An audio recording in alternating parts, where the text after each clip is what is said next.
اقول لك ازاي تعملي الكلور بمكونات سهله وبسيطه من مطبخك بكل سهوله جدا جدا وبقوه وفعاليه اعلى من الجاهز مليون مره.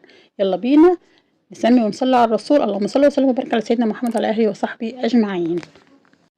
السلام عليكم ورحمه الله متابعين، اخباركم ايه؟ يلا في الفيديو النهارده هنعمل الكلور الخام بطريقه سهله جدا جدا. يلا هنبتدي كده مع بعض. بسم الله. معانا هنا رتلين من الميه، تقدري تعيريهم باي حاجه موجوده عندك، ازازه، شفشه الخلاط، اي حاجه موجوده عندك تقدري تعيري بيهم. تقدري كمان ضعف الكميه او تعملي نص الكميه زي ما انت حابه تماما. لو اول مره اعملي حاجه بسيطه، ولو عجبتك كملي، بس ان شاء الله هتعجبك. بعد كده هننزل بتاني مكون معانا وهو القطرونه او البطاس او حجر تسليك المجاري، وده بيكون شكله بالقشور بالشكل ده كده.